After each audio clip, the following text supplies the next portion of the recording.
This is a story about Diesel, based on the railway series by the Reverend W. Awdry, and read aloud by me, Chris Richardson.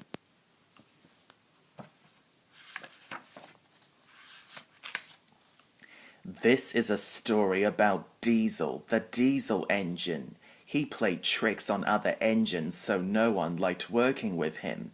But when Thomas got into trouble, would Diesel come to his rescue? One day Percy wasn't feeling well. His joints ached and he couldn't breathe properly.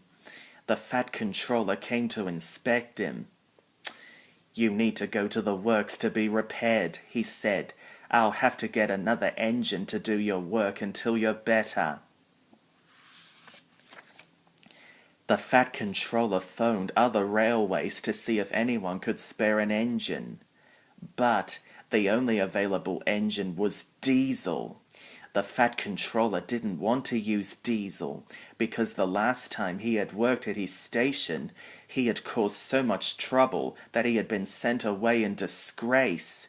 But as no other engine could help out, Diesel had to do. The next day, Diesel came to the station to collect the troublesome trucks. Thomas was not happy to see him because Diesel had played so many tricks on him before. "Take these trucks to the harbour," Thomas said, "but don't play any silly tricks," he warned him.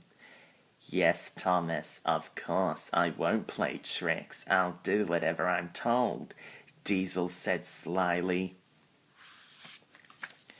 The troublesome trucks teased Diesel.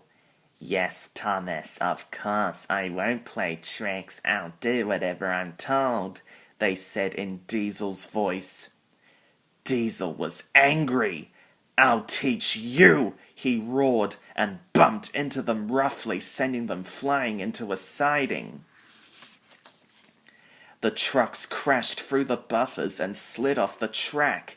Diesel hadn't meant the trucks to crash. He had only wanted to scare them. But he still wanted them to do as they were told, so he said, "That will teach you to laugh at me." The Fat Controller was disappointed with Diesel. "You will go back to the other railway as soon as I can arrange it," he said sternly. "I won't have trouble on my railway." After such a severe telling off, Diesel was glad to be going home. A few days later, Daisy was going up a hill when she felt something splash against her wheels. When she stopped at the next station, she felt hot and her joints were stiff.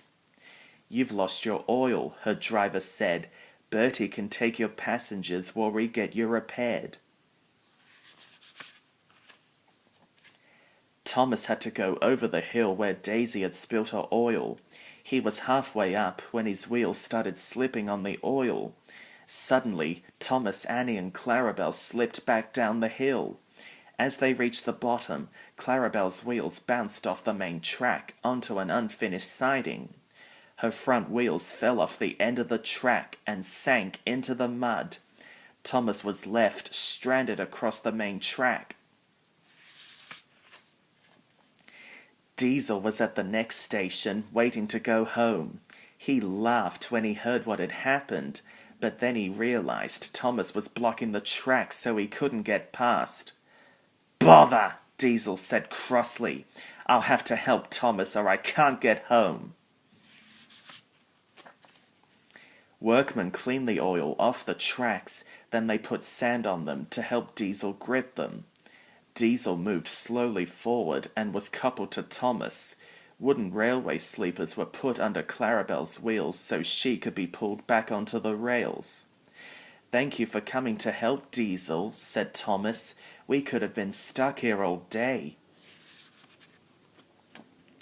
Diesel gripped the sanded rails and pulled with all his strength. Slowly and carefully, he pulled Thomas, Annie and Clarabelle back onto the main track. "Well done, Diesel," said Thomas. "You have been a really useful engine." Diesel smiled. It felt good to be helpful for a change instead of always causing trouble. Diesel carefully pulled Thomas, Annie, and Clarabelle over the slippery hill and onto the Fat Controller's station.